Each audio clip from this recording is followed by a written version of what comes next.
What up, Chuds? Cobson here, back at it again with another brand new video. Today we are going to talk about the ongoing realignment within the American political scene. Before we talk about realignments, let's actually analyze the positions of the parties in recent history and take a good look at what's going on right in front of our eyes.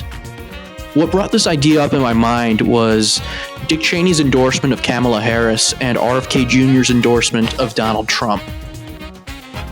The parties are realigning just right in front of us as the coalitions shift and voters are traded.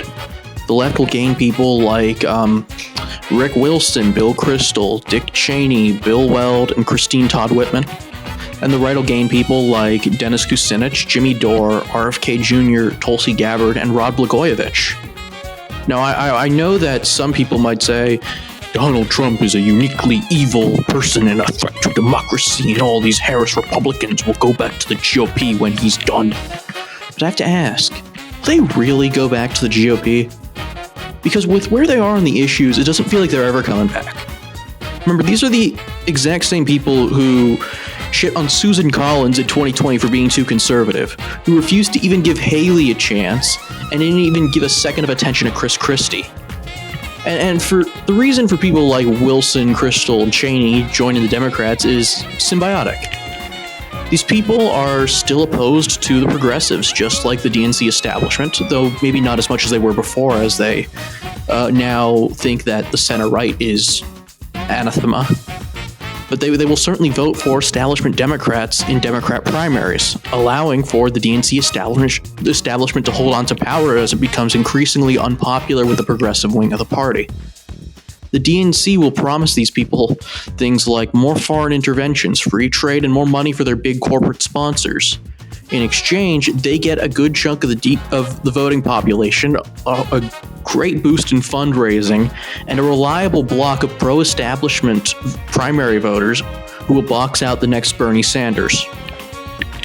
This will further reinforce neoliberal dominance over the Democratic Party and make progressivism on any issue that isn't their far-left culture war a completely irrelevant ideology within the DNC. Contrast this with the Republican Party. While sure, it isn't exactly a populist bastion of the working class just yet, it sure appears to be moving in that direction. Individuals and demographics which strongly care about the environment seem to be shifting in Trump's direction with the endorsement of RFK Jr. as well as his gains among young voters. Union members, the once solidly Democratic base that delivered the Rust Belt to the DNC, are one of Trump's strongest demographics relative to other Republicans, as the white working class is more interested in the populism of Trump than the neoliberalism of Harris. The same can be said in inverse, as college-educated whites who support things like corporate tax cuts and foreign interventions have shifted strongly in the direction of the DNC. What we're seeing here is a broader demographic realignment as the parties change who they really primarily appeal to. I personally believe that it is the new voters who you attract that will dictate the future of your party. If you said in the 1950s that a Democratic president from the South with a strongly Democratic Congress would be one of the country's most progressive presidents ever on the issue of civil rights within a decade, would you expect anyone to believe you? So bear with me as I make my predictions for the future of American politics. I believe that the GOP will take a broadly populistic approach, supporting clean coal, renewable energy, and nuclear power to maintain a large tent. The GOP will also be largely skeptical of foreign intervention, and it will even drift away from Israel. Republicans will view Trump as the new Reagan and as the savior of the party. The GOP will strengthen its position on immigration. The GOP will become more skeptical for tax cuts of the wealthy, and the GOP will be more skeptical about military funding, campaign finance, and money in politics. The GOP will also become less socially conservative, but not more socially liberal. Meanwhile, the Democratic Party is the party of upper-class whites with college degrees, Jews, black women, and far-left culture warriors.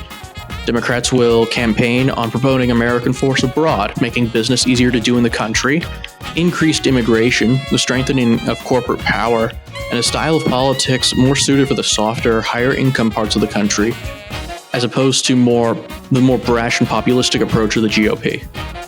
The Democratic Party might actually become more Zionist if the more Zionist party of the two major parties, if this model is correct, because as people such as the Cheneys, they'll sharply push the party into the direction of Israel worship, as the GOP would double down on America first.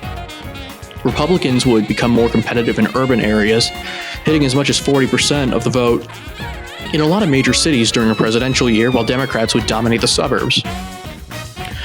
In fact, as cursed as it may look, this could very well be a future election map if the parties undergo a complete realignment. Urbanized states like New York and New Jersey voting red as their large white ethnic populations mobilize for the new populistic GOP. Meanwhile, suburban college-educated states like Utah, Kansas, and South Carolina would go for Democrats, as their populations of college-educated whites vote for the party that caters to them. Anyway, what do you guys think about this? Is this going to happen? Is it not? Am I completely wrong? Is there something I'm just not seeing? Why don't you comment down below, and don't forget to like this video, and maybe even share it with someone who's interested in theory, politics, coalition building. Thank you very much for watching. Cobson out.